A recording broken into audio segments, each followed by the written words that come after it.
सुखपुर गांव में रहने वाला गोपाल एक बहुत ही निर्धन किसान था। इस बार उसने गांव के साहूकार से कर्ज लेकर खेती की थी। मौसम अनुकूल रहा और खेतों में पहली बार फसल बेहद अच्छी हुई थी। पूरे परिवार के मन में नई आशा जाग उठी थी। अरे कमला, देखो तो इस बार फसल कितनी बढ़िया हुई है। ईश्वर ने हमारी प्रार्थना सुन ली। लगता है अब बच्चों को भूखे पेट नहीं सोना पड़ेगा। हाँ गोपाल, इस बार हमारी मेहनत सफल हुई है। अब अगर फसल सुरक्षित कट गई तो कुछ महीनों तक राहत मिलेगी। पिताजी, क्या इस बार हम स्कूल जा पाएंगे? बिल्कुल बेटा, अब तो मैं तुम्हारे लिए अच्छे कपड़े और नई किताबें भी खरीदूंगा। पिताजी, मेरे लिए क्या लाओगे? बोलो ना पिताजी। तेरे लिए एक सुंदर गुड़िया और नई नई चूड़ियां भी लेकर आऊंगा। लेकिन शायद नियति को ये खुशी मंजूर नहीं थी। सांझ होते ही आसमान में तेज हवाओं के साथ मूसलाधार बारिश शुरू हो गई। गोपाल, जल्दी चलो, खेत में पानी बढ़ता जा रहा है। हे ईश्वर, कहीं सब कुछ बर्बाद ना हो जाए। गोपाल दौड़ता हुआ खेत की ओर पहुंचा। वहां का नजारा देखकर उसके पैरों तले जमीन खिसक गई। खेत पूरी तरह पानी में डूब चुका था और पूरी फसल तबाह हो गई थी। अब क्या बचा भगवान? सब कुछ उजड़ गया। मेरी मेहनत, मेरे सपने सब पानी में बह गए। अब बच्चों को क्या खिलाएंगे जी? घर में तो कुछ भी नहीं बचा है। अगली सुबह गोपाल साहूकार हरी राम के पास पहुंचा, जिससे उसने उधार लिया था। उसे भरोसा था कि शायद साहूकार उसे कुछ और समय दे देगा। सेठ जी, बारिश ने सब कुछ चौपट कर दिया। कृपया मुझे थोड़ा वक्त दे दीजिए। अगली फसल आते ही मैं आपका पूरा कर्ज चुका दूंगा। अब तुम्हें कोई और समय नहीं मिलेगा गोपाल। कागजों के अनुसार वह जमीन अब मेरी हो चुकी है। सेठ जी, वो मेरी बाप दादाओं की जमीन है, ऐसा मत कीजिए। मुझे सिर्फ कागजों से मतलब है, भावनाओं से नहीं। अब वो जमीन मेरे नाम दर्ज है और तुम लोग फौरन उसे खाली कर दो। गोपाल अपनी जमीन भी खो बैठा और अब उसके पास कुछ भी नहीं बचा था। अब उसके पास न खेत बचा है, न धन और न ही कोई सहारा। चलो कमला, अब पीछे मुड़कर मत देखो। जो बीत गया उसे सोचकर कोई फायदा नहीं होगा। अब घर नहीं रहा कमला, सिर्फ इन बच्चों की जिम्मेदारी बाकी है। इन्हें भूखे पेट नहीं सोने दूंगा, चाहे मुझे जो भी करना पड़े। ठीक है गोपाल, अब जैसा तुम्हें उचित लगे। और इसी के साथ एक निर्धन किसान अपने बिखरे हुए सपनों को समेटकर परिवार के साथ चल पड़ा एक अनजानी और अंधेरी राह की ओर। सेठ ने उनसे जमीन भी छीन ली थी और अब उनके पास न रहने का ठिकाना था, न खाने के लिए कोई साधन। गोपाल का परिवार फिर से बेघर हो चुका था। बारिश भी अब थम गई थी, लेकिन उनकी जिंदगी की मुसीबतें खत्म होने का नाम नहीं ले रही थी। चलो कमला, अब पीछे मुड़कर मत देखो। जो बीत गया उसे सोचकर कोई फायदा नहीं होगा। अब घर नहीं रहा कमला, सिर्फ इन बच्चों की जिम्मेदारी बाकी है। इन्हें भूखे पेट नहीं सोने दूंगा, चाहे मुझे जो भी करना पड़े। पिताजी, अब हम कहाँ जाएंगे? बेटा, अभी हम एक जगह जा रहे हैं। वहाँ जंगल के किनारे एक वृद्ध बाबा रहते हैं। सुना है वे बहुत भले इंसान हैं। मुझे बहुत भूख लगी है बाबू, मुझे खाना चाहिए। थोड़ा और चलो बेटा, वहाँ पहुँचकर कुछ न कुछ व्यवस्था कर लेंगे। गोपाल का परिवार गांव की सीमा पार कर जंगल की दिशा में आगे बढ़ता गया। उन्हें दूर से ही एक टूटी हुई कुटिया दिखाई दी। पास जाने पर देखा वहां पर एक बूढ़ा साधु अपनी धुनी रमाए बैठा था। बाबा प्रणाम। हम बहुत बड़ी परेशानी में हैं। हमारे पास अब कुछ भी शेष नहीं बचा है। बेटा, तुम्हारे चेहरे पर सच्चाई नजर आ रही है। यदि चाहो तो इस झोपड़ी में रह सकते हो। ज्यादा कुछ तो नहीं है, लेकिन रहने के लिए एक आसरा जरूर मिल जाएगा। आपका बहुत बहुत आभार बाबा। ईश्वर आपको खुश रखे। अब वही जर्जर कुटिया उनका नया बसेरा बन चुकी थी। अगली सुबह गोपाल जंगल में लकड़ियां इकट्ठा करने निकला ताकि उन्हें बाजार में बेचकर कुछ पैसे कमा सके। कमला, मैं जंगल जा रहा हूँ, कुछ लकड़ियाँ लेकर आऊँगा, फिर उन्हें बेचकर बच्चों के लिए थोड़ी सब्जी खरीद लाएंगे। जल्दी लौट आना, खाना भी बनाना है और बच्चों को भी कुछ खिलाना है। गोपाल पूरे दिन जंगल में मेहनत करता रहा और लकड़ियां इकट्ठा करता रहा। शाम होने पर वो उन्हें लेकर बाजार पहुंचा। वहां उन लकड़ियों के बदले उसे बहुत कम दाम मिले। फिर भी उसने कुछ आलू, प्याज और थोड़ा आटा खरीद लिया। लो कमला, खाने पीने का थोड़ा सामान लेकर आया हूँ। ज्यादा तो नहीं है, लेकिन बच्चों की भूख जरूर मिट जाएगी। तुमने बहुत मेहनत की है गोपाल, अब हाथ मुंह धोकर बैठ जाओ, मैं तुम्हारे लिए भी रोटियां बना देती हूँ। माँ, क्या आज गुड़ नहीं आया?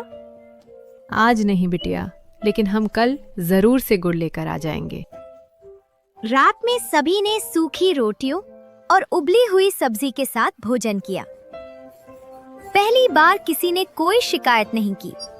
सबकी आंखों में थकावट थी, लेकिन उस थकावट के पीछे एक नई आशा भी छिपी हुई थी। अब हर रोज ऐसा ही होगा। मैं मेहनत करता रहूंगा और हम सब मिलकर आगे बढ़ेंगे। हमारे पास भले कुछ ना हो, लेकिन हम सब एक दूसरे के साथ हैं। यही सबसे बड़ी ताकत है।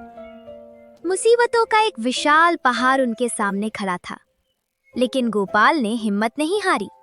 उसका रास्ता भी लंबा था, मगर उसका संकल्प अटल था। अब गोपाल प्रतिदिन जंगल जाता, लकड़ियां इकट्ठा करता और शाम को बाजार में बेचकर जो भी पैसे मिलते उनसे घर का राशन लेकर आता। बच्चों की आंखों में अभी भूख दिखती थी, लेकिन वो अब शिकायत नहीं करते थे। परिवार के लिए मेहनत और संघर्ष अब उनकी दिनचर्या का हिस्सा बन चुके थे। सुनिए जी, आज थोड़ा जल्दी लौट आइएगा, कल बहुत देर हो गई थी और बिटिया आपके इंतजार में ही सो गई थी। परिवार के लिए मेहनत और संघर्ष अब उनकी दिनचर्या का हिस्सा बन चुके थे। हाँ कमला, आज जल्दी आ जाऊंगा। इस बार थोड़ी ज्यादा लकड़ियां जुटाऊंगा ताकि कुछ अधिक पैसे मिल सके। पिताजी, आज क्या गुड़ भी लाएंगे? जरूर बेटा, इस बार तेरे लिए गुड़ और तेरी माँ के लिए एक साड़ी भी साथ लाऊंगा। और मेरे लिए चूड़ियाँ। तुम्हारे लिए सबसे प्यारी चूड़ियां लाऊंगा बिटिया, बस भगवान थोड़ा साथ दे। गोपाल मुस्कुराते हुए जंगल की तरफ चल पड़ा, लेकिन आज वो रोज की तुलना में कुछ ज्यादा अंदर तक चला गया। उसके मन में यही विचार था कि जितनी अधिक लकड़ियां मिलेंगी उतना ही बेहतर होगा। आज ज्यादा लकड़ियां जुटानी है। ज्यादा लकड़ियां मतलब ज्यादा कमाई, और ज्यादा कमाई मतलब सबके चेहरों पर मुस्कान। जंगल की गहराइयों में वो इतना आगे बढ़ गया कि उसे एहसास ही नहीं हुआ कि वो कहाँ तक आ पहुँचा है। चारों ओर दूर दूर तक केवल घना जंगल फैला हुआ था। ना कोई रास्ता नजर आ रहा था और ना ही किसी की आवाज सुनाई दे रही थी। अरे, ये कैसी जगह है? ये रास्ता तो रोज वाला नहीं लगता। लगता है मैं किसी गलत दिशा में आ गया हूँ। वो चारों तरफ नजर दौड़ाने लगा, लेकिन उसे कोई सही दिशा समझ में नहीं आ रही थी। आसमान में बूंदाबांदी भी शुरू हो गई थी। हे भगवान, अब मैं क्या करूं? जिस रास्ते से आया था वही याद नहीं रहा। अब कोई राह दिखाई नहीं दे रही। उधर झोपड़ी में कमला बार बार जंगल की तरफ निगाहें डाल रही थी। सूरज डूब चुका था, लेकिन गोपाल अभी तक वापस नहीं आया था। आज तो बहुत देर हो गई। वो तो रोज इस समय तक लौट आते हैं। पता नहीं आज इतनी देर क्यों हो रही है। माँ, पिताजी को कुछ हो तो नहीं गया? ऐसा मत कहो बेटा, वे बिल्कुल ठीक होंगे। शायद आज जंगल में कुछ ज्यादा दूर तक चले गए होंगे। मुझे डर लग रहा है माँ। उधर गोपाल थककर एक चट्टान पर बैठ गया। उसकी आंखों में आंसू आ गए, लेकिन उसने खुद को संभाला और फिर आगे बढ़ने का फैसला किया। तभी उसे दूर एक हल्की सी रोशनी नजर आई। ये क्या है? वहाँ कोई घर दिखाई दे रहा है या किसी ने आग जलाई है? चल कर देखता हूँ। वो उस उजाले की तरफ बढ़ा और वहां उसे एक रहस्यमयी गुफा दिखाई दी, जिसके भीतर से पीली चमक निकल रही थी। वो थोड़ा डरा, लेकिन हिम्मत करके अंदर चला गया। ये कैसी जगह है? चारों तरफ सन्नाटा पसरा है, लेकिन यहाँ इतनी रोशनी कहाँ से आ रही है? गुफा के भीतर जैसे जैसे वो आगे बढ़ता गया, उसके सामने एक बिल्कुल अलग नजारा खुलने लगा। वो किसी गांव की तरह लग रहा था, मगर वहां एक भी इंसान दिखाई नहीं दे रहा था। पूरा गांव सोने के जैसा चमक रहा था। ये तो किसी सपने जैसा लग रहा है, लेकिन मैं तो पूरी तरह जाग रहा हूँ। फिर ये आखिर है क्या? तभी अचानक 2 सैनिक उसके सामने आ खड़े हुए और बोले, तुम कौन हो और यहाँ तक कैसे पहुँचे? मेरा नाम गोपाल है। मैं एक गरीब किसान हूँ। रास्ता भटक कर यहाँ आ गया हूँ। हमारे साथ चलो, राजा तुमसे मिलना चाहते हैं। गोपाल घबराते हुए उनके पीछे पीछे महल की ओर चल पड़ा। उसे बिल्कुल समझ नहीं आ रहा था कि आगे उसके साथ क्या होने वाला है। डर और आश्चर्य से भरा गोपाल आगे बढ़ता रहा। इस सुनहरे से गांव में उसे कोई इंसान नजर नहीं आ रहा था। फिर भी ये जगह किसी अद्भुत सपने जैसी प्रतीत हो रही थी।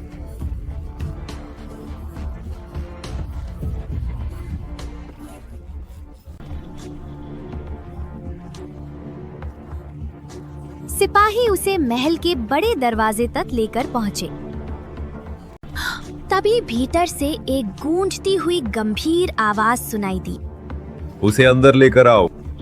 गोपाल धीरे धीरे भीतर गया। सामने एक ऊंचे सिंहासन पर एक वृद्ध राजा विराजमान थे, जिनके चेहरे पर अद्भुत तेज और आंखों में दया झलक रही थी। बताओ तुम कौन हो और यहाँ तक कैसे पहुँचे? महाराज, मेरा नाम गोपाल है। मैं एक निर्धन किसान हूँ। बारिश में मेरी पूरी फसल नष्ट हो गई। सेठ ने मेरी ज़मीन भी छीन ली और अब मैं जंगल से लकड़ियाँ लाकर अपने परिवार का पालन पोषण करता हूँ। आज रास्ता भटक गया, तभी मुझे ये गुफा दिखाई दी। गोपाल, तुम्हारी बातों में सच्चाई झलकती है। तुम्हारा संघर्ष तुम्हारी आंखों में साफ नजर आता है। महाराज, हम तो सिर्फ 2 वक्त की रोटी के लिए मेहनत करते हैं। हम गरीबों का कोई सहारा नहीं होता। गोपाल, असली राजा तो तुम जैसे लोग होते हैं, जो बिना किसी शिकायत के अपने परिवार के लिए हर कठिनाई से लड़ते हैं। राजा ने अपने पास खड़े सैनिक को संकेत दिया और एक छोटी तिजोरी मंगवाई। गोपाल, यह कुछ सोने के सिक्के हैं। इन्हें अपने साथ ले जाओ और अपने घर लौटो। अपने बच्चों के लिए भोजन और कपड़े खरीदो तथा नई जिंदगी की शुरुआत करो। महाराज, मैं ये स्वीकार नहीं कर सकता। हम गरीब हैं, लेकिन मेहनती हैं। ये तुम्हारी मेहनत का पुरस्कार है। यदि ये किसी ईमानदार इंसान को नहीं दूंगा तो फिर किसे दूंगा? गोपाल की आंखें भर आईं। वह झुककर राजा के चरणों में नतमस्तक हो गया। महाराज, आपने तो मेरी पूरी जिंदगी बदल दी। अब मेरे बच्चे भूखे नहीं रहेंगे। जाओ गोपाल, लेकिन एक बात हमेशा याद रखना, यह गांव केवल उन्हीं लोगों को दिखाई देता है जो सच्चे मन से परिश्रम करते हैं और स्वार्थ से ऊपर उठकर जीते हैं। अगली सुबह गोपाल उन सिक्कों को लेकर बाजार पहुंचा। वहां उसने भरपूर राशन खरीदा, बच्चों के लिए नए वस्त्र लिए और कमला के लिए एक सुंदर रंग बिरंगी साड़ी भी खरीदी। आज मन को सचमुच शांति मिली कमला। बच्चों के चेहरों पर जो खुशी देखी है, उसने सारे दुख भुला दिए। अब ऐसा लग रहा है कि हमारी किस्मत सच में बदलने लगी है। लेकिन जी, इन पैसों से कर्ज चुकाना भी तो जरूरी है। उसी दिन गोपाल सीधे सेठ हरिराम के घर पहुंच गया। उसके हाथ में सोने के सिक्कों से भरी एक थैली थी। सेठ जी, ये लीजिए आपका पूरा कर्ज।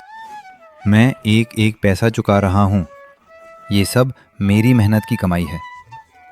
गोपाल, ये सब कैसे संभव हुआ? तू अचानक इतना धनवान कैसे बन गया? कहीं ये चोरी का माल तो नहीं है? सेठ जी, मैं गरीब जरूर हूँ लेकिन बेईमान नहीं। मैंने मेहनत की है और ईश्वर की कृपा से ये सब मिला है। मुझे ये किस्से मत सुनाओ। अगर तुम्हारे पास कर्ज चुकाने की क्षमता थी तो पहले क्यों नहीं चुकाया? अब तो कर्ज चुका दिया है सेठ जी। कृपा मेरी जमीन के कागजात भी वापस कर दीजिए। सेठ को मन ही मन संदेह था, लेकिन सामने रखे सोने के सिक्कों को देखकर वो कुछ नहीं बोला। आखिरकार जमीन के कागज गोपाल को वापस मिल गए और वो वहां से लौट आया। पिताजी, अब क्या हम फिर से उसी खेत में काम करेंगे? हाँ बेटा, अब वो खेत फिर से हमारा हो गया है। फिर से हमारा है। अब हम उसमें मेहनत करेंगे। लेकिन एक और सपना भी है। सपना कैसा? मैं बस सिर्फ खेती नहीं करूँगा, लकड़ी बेचने का छोटा कारोबार भी शुरू करूँगा। जंगल से लकड़ी लाऊंगा और गांव में बेचूंगा। गोपाल ने कुछ ही दिनों में लकड़ियां ढोने के लिए एक ठेला तैयार करवा लिया। अब वो हर सुबह जंगल जाता और शाम को लकड़ियां बाजार में बेचकर वापस घर लौट आता। धीरे धीरे उसकी आमदनी बढ़ने लगी और गांव के लोग भी उसे इज्जत की नजर से देखने लगे। देखो, गोपाल की हालत अब कितनी सुधर गई है। लगता है उस पर भगवान की विशेष कृपा हुई है। लेकिन सेठ हरिराम के मन को ये बात खटक रही थी। वो हर दिन यही सोचता रहता कि आखिर गोपाल के पास इतना धन अचानक कहाँ से आया। उसने मन ही मन निश्चय कर लिया कि वह इस रहस्य का पता लगा कर ही रहेगा। गोपाल, अब मैं चुप बैठने वाला नहीं हूँ। मुझे भी जानना है कि ये दौलत आखिर कहाँ से आई है। जरूर इसके पीछे कोई राज छिपा हुआ है। एक दिन गोपाल फिर से लकड़ियां लेने जंगल गया और उसी पगडंडी पर चल पड़ा जो उस रहस्यमयी गुफा तक जाती थी। लेकिन इस बार सेठ हरिराम भी चुपके से उसका पीछा कर रहा था। आज फिर उसी रास्ते से जाऊंगा। राजा साहब का धन्यवाद करना तो बनता है। अच्छा, तो यही वो रास्ता है। तू यहीं से गया था। अब मैं भी तेरे पीछे पीछे चलूंगा। देखता हूँ आखिर राज क्या है। थोड़ी ही दूर आगे वो गुफा होगी। अरे, गुफा कहाँ गई? नजर क्यों नहीं आ रही? लगता है पूरा मामला किसी रहस्य से जुड़ा है। वो रही मेरी गुफा। यही वो स्थान है जहां मेरी किस्मत बदल रही थी। तो तू यहीं तक पहुंचा था? अब मैं भी भीतर जाऊंगा और जितना सोना मिलेगा सब अपने नाम कर लूंगा। हे भगवान, बस एक बार फिर राजा जी के दर्शन हो जाएं। अब यहाँ तेरे भगवान नहीं, मेरा दिमाग काम करेगा। मैं चुपचाप देखूंगा कि तू क्या करता है। राजा जी, क्या आप मेरी आवाज सुन पा रहे हैं? मैं दोबारा आया हूँ। ये किससे बातें कर रहा है? क्या सचमुच अंदर कोई है? तुम कौन हो? मैं गोपाल हूँ। मुझे राजा जी से मिलना है। ये आवाज कहाँ से आई? लगता है अंदर वास्तव में कोई मौजूद है। अंदर चले आओ, राजा जी तुम्हारा इंतजार कर रहे हैं। अरे, ये लोग तो इसे पहले से पहचानते हैं। जरूर कोई गहरा रहस्य छिपा हुआ है। मैं राजा जी का बहुत ऋणी हूँ। उन्होंने मेरे जीवन में फिर से उजाला भर दिया। अब बहुत देख लिया, अब मेरी बारी है। सेठ धीरे धीरे गुफा की तरफ बढ़ा। जैसे ही उसने अंदर कदम रखने की कोशिश की, एक तेज प्रकाश फैला और चारों ओर घना अंधकार छा गया। रुको, तुम कौन हो? मैं सेठ हरिराम हूँ। मैं भी राजा से मिलना चाहता हूँ। तुम्हारे भीतर लालच की बू आ रही है। राजा ऐसे लोगों को अपने पास नहीं बुलाते। मुझे पता है गोपाल को ये सब कैसे मिला।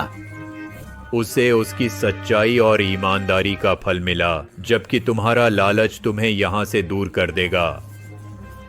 नहीं, मैं भी वही पाना चाहता हूँ जो उसे मिला है। तुमने गरीबों की जमीनें हड़पी और अब उसका सौभाग्य भी छीनना चाहते हो। यह स्थान तुम्हारे लिए नहीं है। राजा के आदेश से तुम्हें बंदी बनाया जाता है। नहीं, ये तो अन्याय है। मैंने कुछ भी गलत नहीं किया। तुम्हारी सजा तुम्हारे कर्मों के अनुसार तय हुई है। सैनिकों ने सेठ को पकड़ लिया और उसे अंधेरे की ओर ले गए। कुछ ही क्षणों में गुफा फिर से शांत हो गई। राजा जी, आपने न्याय किया है। वो व्यक्ति हमेशा दूसरों की किस्मत छीनने की कोशिश करता था। और तुम दूसरों की भलाई के लिए परिश्रम करते हो। जाओ गोपाल, अब तुम्हारा जीवन हमेशा सुरक्षित रहेगा। बहुत बहुत धन्यवाद राजा जी। मैं कभी आपके भरोसे को टूटने नहीं दूंगा। गोपाल गुफा से बाहर निकल आया। उसके चेहरे पर संतुष्टि साफ दिखाई दे रही थी, लेकिन उसके मन में एक प्रश्न अब भी उठ रहा था। क्या ये रहस्य कभी किसी और को भी दिखाई देगा, या फिर केवल उन्हीं लोगों को जो सच्चे और नेक दिल के होते हैं? अब गोपाल के पास किसी चीज की कमी नहीं थी, लेकिन उसने अपनी सादगी कभी नहीं छोड़ी। आज सब समझ में आ गया। सेठ का लालच ही उसके पतन का कारण बना, और मेरी ईमानदारी ही मेरी सबसे बड़ी ताकत बनी। आप आज जल्दी वापस आ गए जी। सब कुशल तो है ना? हाँ कमला, सब ठीक है। अब किसी बात का भय नहीं रहा। राजा जी ने सब देखा और उचित न्याय भी किया। पिताजी, सेठ कहाँ गया अब?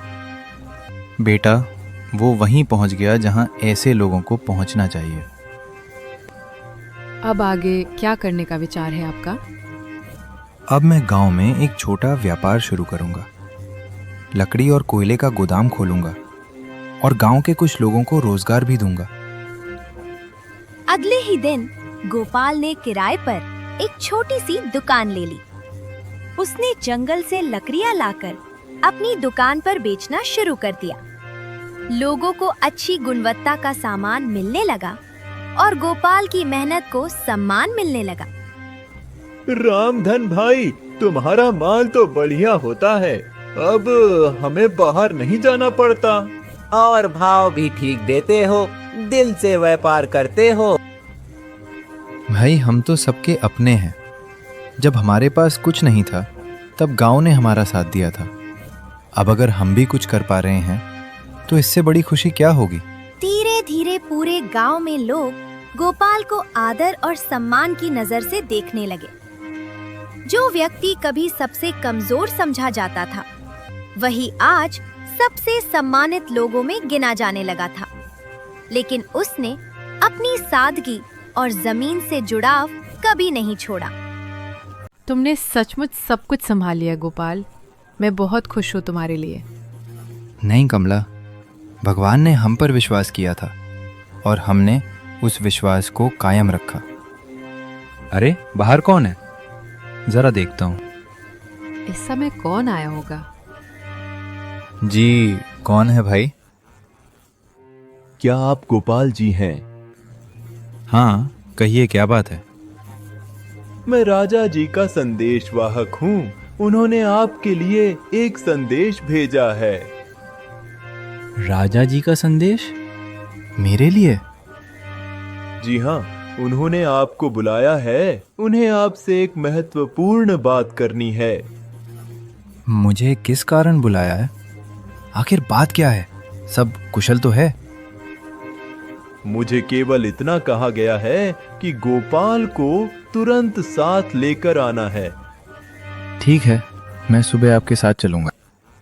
नहीं, आपको अभी चलना होगा। मैं आपको लेने ही आया हूँ। रास्ता पूरी तरह सुरक्षित है। ठीक है कमला, बच्चों का ध्यान रखना। पिताजी, जल्दी लौट आना। गोपाल बिना कोई प्रश्न किए दूध के साथ चल पड़ा।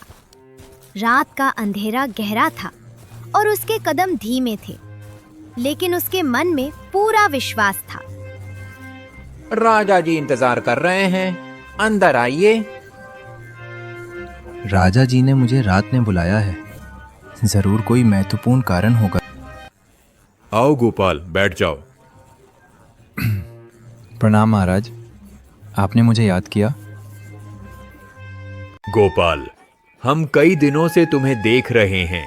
जिस तरह तुमने अपने जीवन को दोबारा संभाला है वह सचमुच प्रेरणादायक है। महाराज, जिस दिन आपने मेरी सहायता की थी उसी दिन से मेरी किस्मत बदलने लगी थी। गोपाल, अब हमारी उम्र काफी हो चुकी है और हमारा कोई उत्तराधिकारी भी नहीं है। हम चाहते हैं कि तुम हमारे उत्तराधिकारी बनो। मैं राजगद्दी पर बैठूं? ये कैसे संभव हो सकता है? हमने तुम्हारी ईमानदारी, व्यवहार और कठिन परिश्रम को करीब से देखा है। यही गुण किसी सच्चे शासक में होने चाहिए। महाराज, मुझे इस बारे में सोचने के लिए थोड़ा समय चाहिए।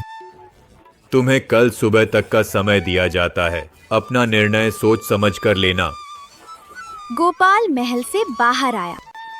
उसके मन में अनेक प्रश्न उठ रहे थे, लेकिन साथ ही एक नई आशा भी जन्म ले रही थी। अगली सुबह वो फिर राजा के सामने उपस्थित हुआ। गोपाल, तुमने क्या निर्णय लिया? महाराज, मैं पूरी रात इस विषय पर विचार करता रहा। ये गद्दी केवल सम्मान नहीं बल्कि एक बहुत बड़ी जिम्मेदारी है। मैंने कभी सपने में भी नहीं सोचा था कि ऐसा अवसर मेरे सामने आएगा, लेकिन यदि आप मुझे इस योग्य समझते हैं तो मैं ये जिम्मेदारी स्वीकार करता हूँ। तुम्हारा यही जवाब साबित करता है कि तुम इस पद के योग्य हो। मैं वचन देता हूँ कि हमेशा गरीबों और ज़रूरतमंदों के साथ खड़ा रहूँगा। किसी भी व्यक्ति के साथ अन्याय नहीं होने दूंगा। महाराज, गोपाल को राजसी वस्त्र पहनाए जाएं। गोपाल को भव्य राजसी परिधान पहनाए गए और उसे सम्मान पूर्वक सिंहासन पर विराजमान किया गया। गोपाल, क्या ये सब सच है या मैं कोई सपना देख रही हूँ? नहीं कमला, ये ईश्वर की इच्छा है। अब हम केवल अपनी भूख की चिंता नहीं करेंगे बल्कि दूसरों की भूख मिटाने की जिम्मेदारी भी निभाएंगे। अब मैं राजा का बेटा हूँ। नहीं बेटा, तुम जनता की सेवा करने वाले व्यक्ति के बेटे हो। हम शासक नहीं, जनता के सेवक बनकर जीवन बिताएंगे।